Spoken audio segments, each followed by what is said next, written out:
अंतरराष्ट्रीय युवा विद्वान, जैन दर्शन में यूनिवर्सिटी टॉप व गोल्ड मेडलिस्ट, जैन सिद्धांत एवं न्याय विषयों को सरलता से समझाने वाले, यूएसए, इंग्लैंड, ऑस्ट्रेलिया आदि अनेक देशों में जैन धर्म की महती प्रभावना करने वाले, पंडित टोडरमल पुरस्कार, युवा विद्वत रत्न आदि अनेक पुरस्कारों से सम्मानित मूर्धन्य विद्वान डॉक्टर संजीव कुमार गोधा जयपुर द्वारा जानिए धर्म का मर्म। इस कार्यक्रम के प्रायोजक हैं स्वर्गीय श्री पवन जी कासलीवाल की स्मृति में उनकी धर्मपत्नी श्रीमती मधु जी कासलीवाल जयपुर एवं पुत्री दिव्या चौधरी, दामाद अरिहंत चौधरी, दोहिते शाइक चौधरी व श्रद्धान चौधरी किशनगढ़ अजमेर राजस्थान। नमोस्तु नमो अरिहंताणम, नमो सिद्धाणम, नमो अयनियाणम, नमो उवज्जायाणम, नमो लोये सव्यसाहूणम। ओंकारं बिंदु संयुक्तं नित्यं ध्यायन्ति योगिनः, कामदं मोक्षदं चैव ओंकाराय नमो नमः। अविरल शब्द घनोग प्रक्षालित सकल भूतल मलकलंका, मुनिभिरुपासित तीर्था सरस्वती हरतु नो दुरितान्। अज्ञान तिमिरान्धानां ज्ञानाञ्जन शलाकया चक्षुरुन्मिलितं येन तस्मै श्रीगुरुवे नमः। श्री परम गुरुवे नमः, परम्पराचार्य गुरुवे नमः। सकल कलुष विध्वंसकं श्रेयसां परिवर्धकं धर्म संबंधकं भव्य जीव मनः प्रतिबोधकारकं पुण्य प्रकाशकं पाप प्रणाशकमिदं शास्त्रम्। श्री संयम प्रकाश नामधेयम् अस्य मूल ग्रंथ कर्तारे श्री सर्वज्ञ देवास्त उत्तर ग्रंथ कर्तारे श्री गणधर देवा प्रति गणधर देवास्त तेषां वचनानुसारमासाद्य आचार्य श्री कुंद आमनाय आचार्य सूर्य सागरेण विरचितं श्रोतारे सावधानतया शृण्वन्तु, सावधानतया शृण्वन्तु। मंगलम भगवान वीरो मंगलम गौतमो गणी, मंगलम कुंदाद्यो जैन धर्मोस्तु मंगलम। सर्वमंगलमांगल्यं सर्वकल्याणकारिकं प्रधानं सर्वधर्माणां जैनं जयतु शासनं, जैनं जयतु शासनं, जैनं जयतु शासनं। संयम प्रकाश नाम का ये ग्रंथ है, आचार्य सूर्य सागर जी द्वारा लिखी गई ये है रचना। और प्रकरण अपना यहाँ आज प्रारंभ हो रहा है सौर सूतक के संदर्भ में। सूतक, पातक, सौर सूतक, जन्म का, मरण का, ये होते क्या हैं? ये बहुत सारे लोगों के बहुत बार इस तरह के प्रश्न आते हैं कि आखिर पंडित जी ये सब होते क्या हैं, इन्हें पालना चाहिए नहीं पालना चाहिए, मानना चाहिए नहीं मानना चाहिए, कितने दिन का मानना चाहिए, उसका क्या आधार है, क्या क्राइटेरिया है, क्या विधान है, क्या नियम है इसके संदर्भ में, क्या कैसा करें। ये बहुत तरह की बातें चित्त में निरंतर उठती ही रहती हैं।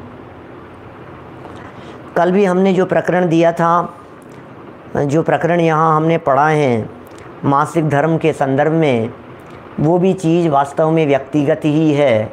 और आज जो ये प्रकरण चल रहा है, इस प्रकरण में भी बहुत सारी बातें सब आपके परिणामों के ऊपर निर्भर करती है, देश काल परिस्थितियों के ऊपर भी निर्भर करती है, क्षेत्र के ऊपर भी निर्भर करती है।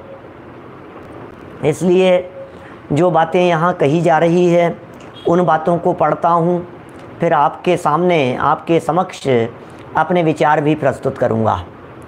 यहाँ जो बातें कही गई है एक बार उनका हम वाचन कर लेते हैं, थोड़ा सा समझते हुए, शब्दों को समझते हुए।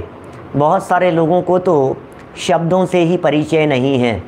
हमारे बहुत सारे साधर्मी लोग तो जो विदेशों में रहते हैं वे तो कुछ भी नहीं जानते हैं।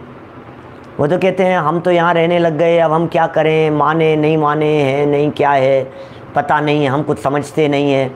ऐसी बहुत सारी बातें। जो बड़े शहरों में रहते हैं उनके भी इसी तरह की समस्याएं दिखाई देती है और उन्हें भी कुछ ज्ञान नहीं है। जो बच्चे बाहर चले गए हैं, जिन्होंने अपने परिवार के रीति रिवाजों को नहीं देखा है, उन्हें भी पता नहीं है।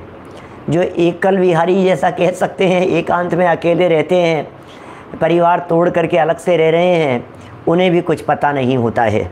देखिए सबको कुछ न कुछ तो जानकारी यहाँ मिलेगी ही। पेज नंबर 240 पर प्रकरण प्रारंभ करता हूँ। पढ़ने का ज़्यादा है, समझने का कम है, यथासंभव बीच बीच में समझाता जाऊँगा। सौर, सूतक, पातक का विवेचन। जन्म संबंधी अशौच को सौर कहते हैं। सौर किसे कहते हैं? जन्म संबंधी अशौच माने अपवित्रता। जन्म से रिलेटेड जो अपवित्रता है वो सौर कहलाता है। वे 3 प्रकार का है जन्म संबंधी अपवित्रताएं। एक कहलाता है श्राव, एक कहलाता है पात संबंधी माने श्राव संबंधी, पात संबंधी और जन्म संबंधी। ये सब जन्म से रिलेटेड बातें हैं। जन्म के समय होने वाली मृत्यु से रिलेटेड बातें हैं, जन्म के समय से रिलेटेड हैं। श्राव संबंधी, पात संबंधी और जन्म संबंधी। तीसरे और चौथे महीने तक के गर्भ गिर जाने को श्राव कहते हैं। अब इनमें सूतक कितने दिन का लगेगा ये बातें अभी बतलाएंगे। अभी तो ये 3 बातें कह रहे हैं। सौर किसे, श्राव किसे कहते हैं? सौर 3 प्रकार का हो गया, श्राव, पात और जन्म। इसमें श्राव किसे कहते हैं? किसी के तीसरे और चौथे महीने तक यदि गर्भ गिर जाता है तो वो श्राव कहलाता है। 5वें या 6ठे महीने तक गर्भ गिर जाने को पात कहते हैं। ये पात हो गया है। एक सौर था, एक पात है। श्राव था, एक पात है। और तीसरा 7वें से लेकर 7वें, 8वें, 9वें या 10वें महीने में जो प्रसूति होती हैं उसे जन्म संबंधी अशौच कहते हैं। माने वो जन्म का सूतक कहलाता है। तो 3 बातें हो गई। तीसरे चौथे महीने में, 5वें 6ठे महीने में और फिर 7वें महीने के आगे, यह सब 3 तरह की बातें हो गई। अब देखिए इसी को समझा रहे हैं, किसका कितने दिन का होता है इसके संबंध में कुछ बातें कह रहे हैं।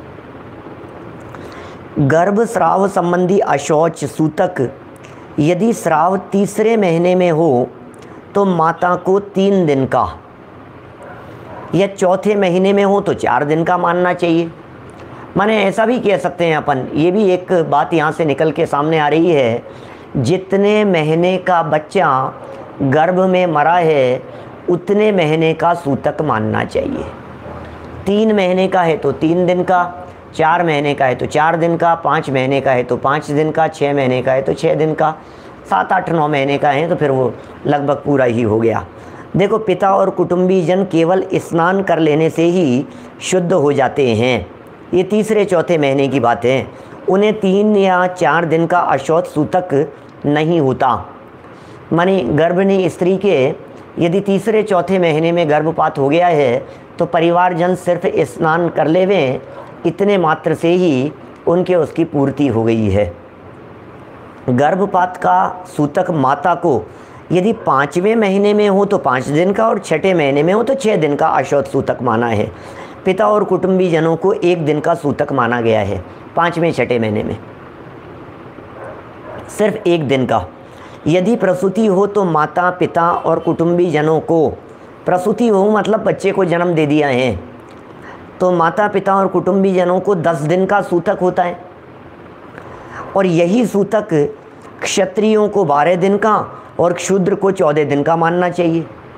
इसका मतलब जन्म संबंधी सूतक की यहाँ चर्चा की गई है और जन्म संबंधी सूतक 10 दिन का यहाँ बताया गया है। 10 दिन का जन्म संबंधी सूतक है जिनके घर में बच्चे का जन्म हुआ है। अभी इसके संबंध में बहुत सारी बातें हैं, कई प्रश्न भी उठेंगे और मैं अपने विचार भी अंत में आपके सामने निष्कर्ष के रूप में प्रस्तुत करूँगा। एक बार प्रकरण पढ़ लेते हैं। यदि पुत्र जन्म हुआ हो तो माता को 10 दिन का तो ऐसा सूतक लगता है जिससे 10 दिन तक उसका कोई मुख न देख सके। ओह, 10 दिन का तो ऐसा सूतक है, इतना खतरनाक सूतक है 10 दिन का तो माता के लिए कि उसका मुख कोई न देख सके। अब ये बात तो कह रहे हैं मुख नहीं देख सके, लेकिन क्या ये प्रैक्टिकल पॉसिबल है लेकिन उसके बावजूद भी इतनी बात समझ लेना चाहिए, छिपा के रखा जाता है, पर्दे के पीछे रखा जाता है, प्रकट नहीं है, सबके सामने नहीं है, है ना। 10 दिन में जब नहावन होता है, जैसे नहावन कहा जाता है जगत में, तो उनके उसके बाद वो मुख देखने की अधिकारी हैं।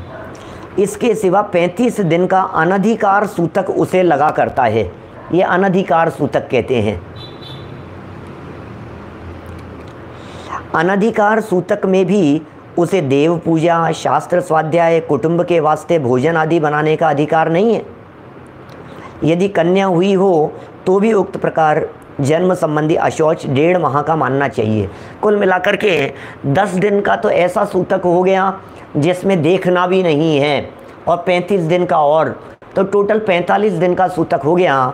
इन 45 दिनों में शास्त्र पठन के भी अधिकारी नहीं हैं, और बाकी घर गृहस्थी के भी किसी भी कार्य के अधिकारी नहीं हैं। जिनेंद्र देव की पूजन नहीं करेंगे, कुटुंबियों के लिए भोजन आदि नहीं बनाएंगे, किचन में प्रवेश नहीं करेंगे, ये सब 1.5 महीने के लिए। इसका मतलब 1.5 महीने बाद, माने 45 दिन बाद जब जिन मंदिर ले जाया जाता है, क्या तब जाकर के ये बात होती है। ये जो 6ठा 8वां और इस तरह की जो पूजने की बात जो होती है, ये हमारे यहाँ जैन परंपरा में तो नहीं है, ये सब हिंदू परंपरा की बातें हैं। हमारे यहाँ जैन परंपरा में तो उसको क्या पूजना है बतलाइए मुझे, और क्यों पूजना है। अन्य परंपराओं में तो उसे देवता का रूप माना जाता है, इसलिए पूजने आदि की बातें होती है। सहज बच्चे का जन्म हो रहा है, इसमें क्या है, क्या तो ये 1.5 माह का मानना चाहिए, ठीक है ना। प्रश्न किया है आगे, सौर सूतक पातक के समय पर गृहस्थों को भगवान की पूजन प्रक्षाल करने का अधिकार है या नहीं है, क्या।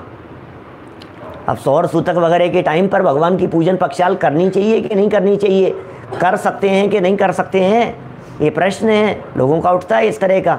और यदि कर सकते हैं तो फिर सूतक क्या हुआ, और नहीं कर सकते हैं तो फिर क्यों नहीं कर सकते हैं। इस संबंध में महाराज क्या तर्क दे रहे हैं, जरा उन्हें सुनिए।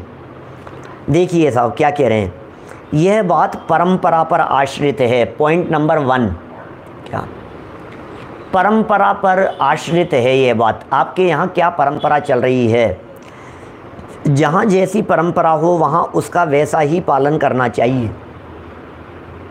वास्तव में तो इन बातों का धर्म से संबंध नहीं है, ये सब लोक रीति है। जैन कुल में क्या किस तरह का होना चाहिए उसके कुछ विधान यहाँ कहे गए हैं। देवगुरु धर्म संबंधी किसी तरह की कुछ असाधना नहीं हो, देव शास्त्र गुरु संबंधी किसी तरह की कोई अपवित्रता नहीं हो, दोष नहीं हो, उनमें किसी तरह का कोई हमारे को दूषण न लगे, इसलिए इन बातों का यहाँ हमारे यहाँ ग्रंथों में, चरणानुयोग के ग्रंथों में कुछ विचार विमर्श किया गया है। टोडरमल जी साहब ने कहा, ऐसी पद्धतियों में विवाह का प्रसंग हो चाहे मरण का प्रसंग हो, कुल परंपरानुसार प्रवर्तन करना, ऐसा पंडित जी साहब का कथन है। इसलिए और देश काल परिस्थिति के हिसाब से भी अभी कहेंगे नीचे चल कर के भी, क्षेत्र क्षेत्र की अलग प्रकार की रीतियां हुआ करती है। क्षेत्र की अलग होती है, काल की अलग होती है, गाँवों में अलग होती है, शहरों में अलग होती है, सब जगह पर अलग अलग प्रकार की होती है। फिर भी मोटे मोटे तौर पर इस संबंध में क्या विधान कहा गया है उसे यहाँ प्रतिपादित किया जा रहा है। बस आज ख़त्म कर देंगे अपन इस प्रकरण को पूरा पढ़ करके। इन परंपराओं को तोड़ने से कोई लाभ भी नहीं है, क्यों तोड़ा जाए इन सब परंपराओं को, चल रही है ये परंपराएं। फिर भी ये बात जरूर है कि द्रव्य क्षेत्र काल भाव की अपेक्षा इनमें परिवर्तन होता रहता है, द्रव्य क्षेत्र काल भाव की दृष्टि से। इस विषय में भरत चक्रवर्ती का उदाहरण देखिए। अब सब उदाहरण हैं, ऐसी बातें भी बहुत प्रसिद्ध हैं, सुनी होंगी आपने, कभी कही होगी। महापुरुषों को सूतक नहीं लगा करता है। सच में तो इन सूतक आदि का संबंध जीव के परिणामों से है। क्या विशेष कहूँगा, मुझे याद दिलाइएगा, परिणामों से संबंध है। इसके संदर्भ में और बात अंत में चलते चलते, जिस समय राजा भरत राजसभा में बैठे थे उस समय एक द्वारपाल ने आकर कहा कि महाराज के पुत्र रत्न उत्पन्न हुआ है। किसी द्वारपाल ने आकर के कहा भरत चक्रवर्ती से। दूसरे द्वारपाल ने आकर कहा आयुधशाला में चक्र रत्न उत्पन्न हुआ है। तीसरे आदमी ने आकर कहा कि प्रथम तीर्थंकर ऋषभदेव को त्रैलोक्यवर्ती अनंत अनंत पदार्थों का एक साथ जिसमें प्रतिबिंब पड़ता है, ऐसा केवल ज्ञान उत्पन्न हुआ है। 3 शुभ सूचनाएं मिली थी। ये तीनों खबरें भरत जी के पास राजसभा में बैठे बैठे ही आ गई। अतः उन्होंने प्रथम ही समूह शरण में जाकर भगवान आदिनाथ तीर्थंकर के केवल ज्ञान कल्याण की पूजन की। क्या एक साथ मिली ना ये तीनों सूचनाएं?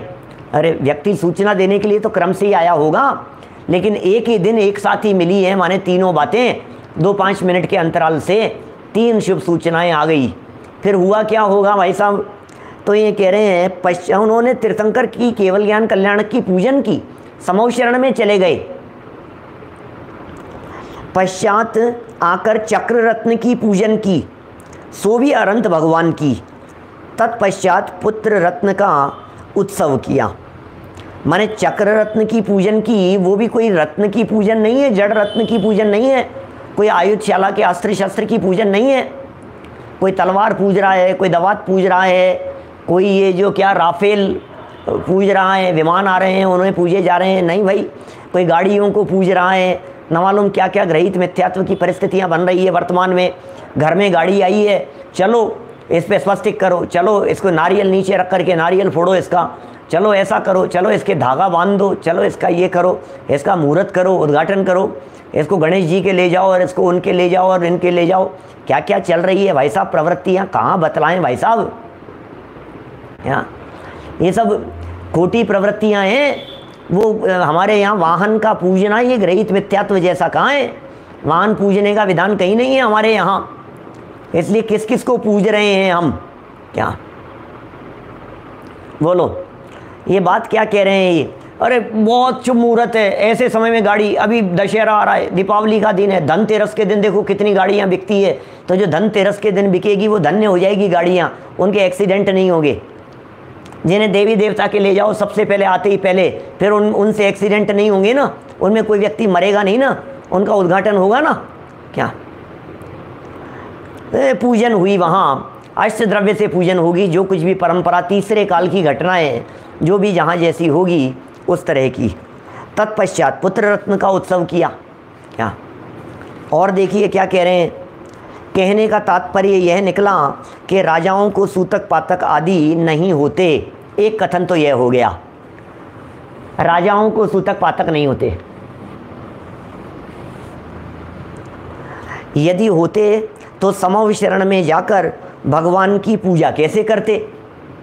क्या यदि सूतक पातक होता, उनके इस तरह के लगते होते, तो वे जाकर के कैसे करते?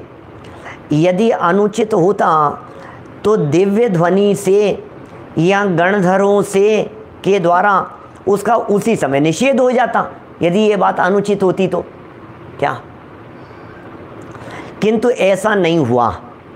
क्या ऐसा कथन प्रथमानुयुग के ग्रंथों में कई जगह है। ऐसा भी लिखा है कि जिनदत्त राज सेठ के यहाँ जब पुत्र रत्न की प्राप्ति हुई तब उन्होंने चैत्यालय में शोभा कराई, देव का अभिषेक तथा पूजन कराया। ऐसा कथन आदि पुराण में भी है। तो इस तरह के भी कथन मिलते हैं। इससे भी सिद्ध होता है कि सेठ लोगों ने भी करवाई है, राजाओं ने भी करवाई है। राजा महाराजाओं के आदि भी इस तरह की बातें नहीं होती है।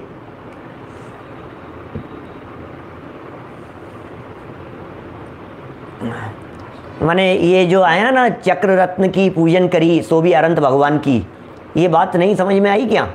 सो भी अनंत भगवान की मतलब चक्र रत्न की पूजा नहीं करी, चक्र रत्न के सामने बैठ करके अनंत भगवान की पूजन करी। वहाँ बैठ करके विराजमान किए होंगे। यंत्र आदि की परंपरा तो नहीं की थी, तो भाव पूजन की होगी। सच्चे देवगुरु धर्म की ही पूजन की जाती है, वे ही पूजन के योग्य होते हैं, ऐसा यहाँ कहने का अभिप्राय है। देखिए सौर तथा सूतक के अन्य उदाहरण देखिए, और जगह पर क्या कहते हैं सौर सूतक के संदर्भ में। अवंती देश में उज्जैनी नगरी में राजा वृषभांक के राज्य में सुरेंद्र दत्त नामक सेठ ताकि यशोभद्रा सेठानी थी। जब सेठानी के पुत्र उत्पत्ति हुई तब इस सेठानी ने जिनेंद्र भगवान के मंदिर विषय पूजन प्रभावना खूब कराई। ठीक है ना। उल्लिखित कथन सुकुमाल चरित्र के 7वां अध्याय का है। सुकुमाल चरित्र का पद्म पुराण, विमल पुराण, संभव पुराण और मुनिसुव्रत पुराण तथा अन्य ग्रंथों में भी ऐसे लेख हैं, जैसे सेठ अरहत दास के पुत्रोत्पत्ति के समय भगवान जिनेंद्र के मंदिर में पूजन कराई और उत्सव कराया। ये खूब बातें मिलती है इस तरह की। आजकल भी देखा जाता है कि जब किसी गृहस्थ के घर में कोई पुरुष या स्त्री मर जाती है, ऐसा देखा जाता है, तब लोग तीसरे दिन श्री मंदिर में जो उठावना लेकर जाते हैं और पंचों की साक्षी से गृहस्थ अपने घर से कोई द्रव्य ले जाकर श्री मंदिर जी में चढ़ाते हैं। इससे सिद्ध होता है कि जन्म के सौर में भगवान की पूजा करना लिखा ही है और मरण के सूतक में द्रव्य चढ़ाना प्रत्यक्ष में है ही। माने जन्म संबंधी उन्होंने सेठों के उदाहरण दे दिए और मरण के संदर्भ में ये लोक प्रवृत्ति जो इस तरह की चल रही है तीसरे दिन जिन मंदिर में जाने की, वो बात भी कह दी है कि वहाँ चढ़वाया जाता है इस तरह का द्रव्य। प्रश्न, तो आजकल द्रव्य चढ़ाने को क्यों रोका जाता है? यदि ऐसा है तो प्रश्न तो उठता ही है ना, फिर ये इस तरह से क्यों रोका जा रहा है, ये बतलाइए। देखिए इस अब थोड़ा सा ये प्रकरण जो है ना, थोड़ा हॉट प्रकरण जैसा है, थोड़ा समझिए क्या कह रहे हैं, कहाँ से चालू हुई ये सारी बातें। इस दिगंबर संप्रदाय में भी ऐसा हुआ कि विक्रम की 13वीं शताब्दी में भट्टारक मार्ग चला। 13वीं शताब्दी से भट्टारकों की परंपरा चालू हुई। तब इनको पंडित रखने की तथा शिष्य बनाने की आवश्यकता पड़ी। क्या पंडित बनाने की आवश्यकता पड़ी, शिष्य बनाने की आवश्यकता पड़ी। इसके लिए तब इनको किसी ब्राह्मण का लड़का मिला, उसको इन्होंने पंडित या भट्टारक बना दिया। पंडित का लड़का मिला, अब इन्होंने भट्टारकों ने क्या किया, ब्राह्मण के लड़के को पंडित बना दिया। पश्चात उसके जो भाव थे उसके अनुकूल ग्रंथ बनाकर या बनवाकर ऐसे कथन कर दिया और जनता में इस बात की भावना उपदेश दे देकर भर दी। ये सब भट्टारक परंपरा से ये बातें चालू हुई है, ये बात यहाँ कहना चाह रहे हैं। बहुत बातें ऐसी चलती रही। 13वीं शताब्दी में वो खुद ब्राह्मण थे, ब्राह्मणों को बना दिया, ब्राह्मणों को शिष्य बना दिया। उनके मन में जो आता था वे बातें उन्होंने लिखी, शास्त्रों में गूंथी, शास्त्रों में गढ़ दी। जगत में खूब प्रचार प्रसार उसका करने लगे कि सौर सूतक में द्रव्य मत चढ़ाओ, ये बातें उन्होंने प्रचारित की। और भगवान की आरती गोमय, सरसों आदि द्रव्यों से करो, ये कहने लगे वो लोग। क्या देखिए, तथा प्रतिमा की शुद्धि में गौमूत्र डालो, श्राद्ध करो। क्या श्राद्ध क्या होता है? ये श्राद्ध क्या होते हैं? जिस दिन व्यक्ति मरा हो उसी दिन दान पुण्य करने की और पूजन अनुष्ठान विधान आदि करने की परंपरा रहती है, इसे श्राद्ध कहा जाता है। श्राद्ध कहते हैं अन्य परंपरा में इसे। अभी श्राद्ध के दिन चल रहे हैं ऐसा कहा जाता है। ये जो अपने 10 लक्षण पर्व के बाद के जो दिन हैं, इन्हें श्राद्ध के दिन कहते हैं लोग। इस कार्यक्रम के प्रायोजक हैं स्वर्गीय श्री पवन जी कासलीवाल की स्मृति में उनकी धर्मपत्नी श्रीमती मधु जी कासलीवाल जयपुर एवं पुत्री दिव्या चौधरी, दामाद अरिहंत चौधरी, दोहिते शाइक चौधरी व श्रद्धान चौधरी किशनगढ़ अजमेर राजस्थान।